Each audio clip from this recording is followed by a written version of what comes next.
বুকের জমানো ব্যথা কান্নার লোনা জলে ঢেউ ভাঙে চোখের নদীতে, অন্যের হাত ধরে চলে গেছো দূরে, পারি না তোমায় ভুলে যেতে।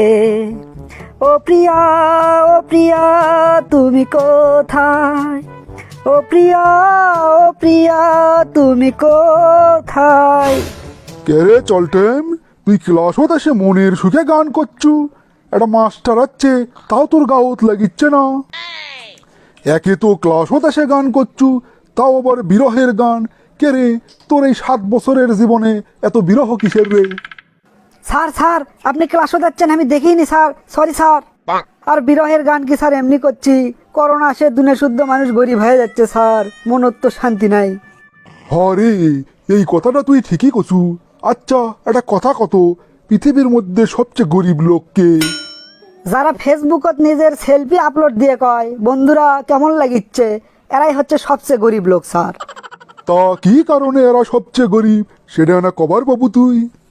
এরা স্যার এতটাই গরিব, একেবারে বাড়িতে একটা আয়নাও নাই, এজন্য নিজের চেহারা কোনদিন দেখতে পায় না, যার ফলে ফেসবুকের ছবি আপলোড দিয়ে কয় বন্ধুরা কেমন লাগিচ্ছে।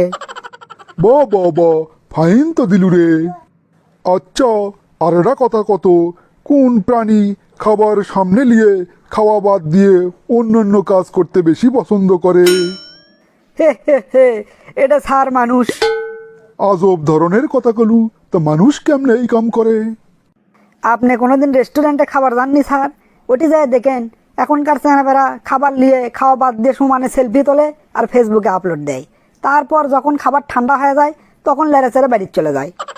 তুই তো দেখিচ্ছে জ্ঞানের জাহাজ রে, তোক তো আটকান মুশকিল। বুঝলু রে সল্টেম, আমরা খুব বিপদের দিকে যাচ্ছি।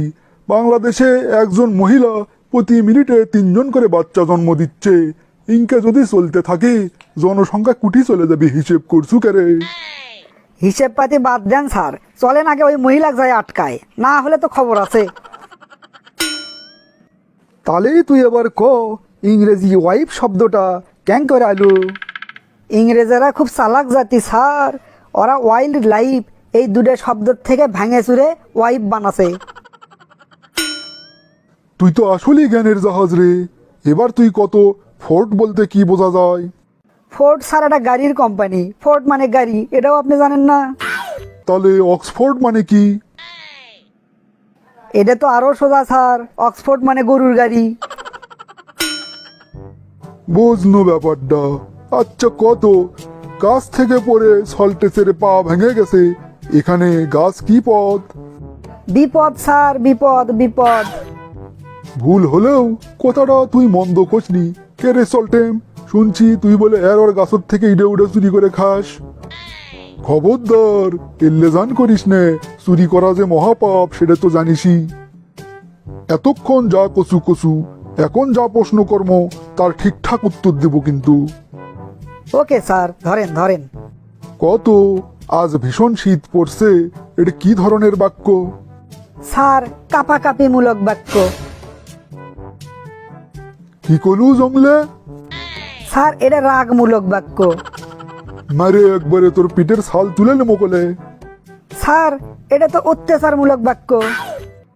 ওরে জংলের ঘরের জংলে, চুপ কর, একদম চুপ কর, না হলে। এটা স্যার বাক স্বাধীনতা হরণকারী বাক্য। আরে তুই তো দেখিচ্ছি আমার মাথাটাই খারাপ করে দিব। আমার কি শেষমেশ পাগলা গারদর যাওয়া লাগে নাকি তোকে অত্যাচারে? স্যার এটা তো খুব আনন্দদায়ক বাক্য। তোকে আমি মেরেই ফেলামো। স্যার এটা তো উগ্রপন্থীমূলক বাক্য হয়ে গেল।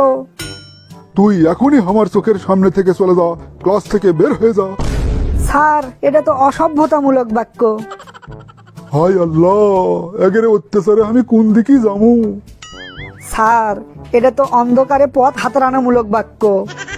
দূর, আমি ক্লাসের থেকে বের হয়ে গেল, থাক তোরা জংলে মিলিয়ে। স্যার স্যার এটা তো সব ছাত্রের চাহিদামূলক বাক্য।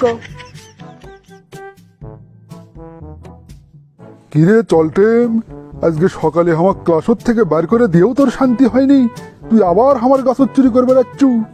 তোর যন্ত্রণায় দেখিচ্ছি আমার এলাকা ছাড়াও চলে যাওয়া লাগবি। আজকেই আমি তোর বাপের কাছে বিচার নিয়ে যাবো, থাম।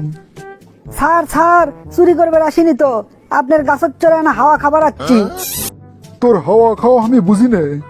আজকে যদি তোর বাপের কাছে বিচার না নিয়ে যাই, তাহলে আমার নাম তারা মাস্টার লয়।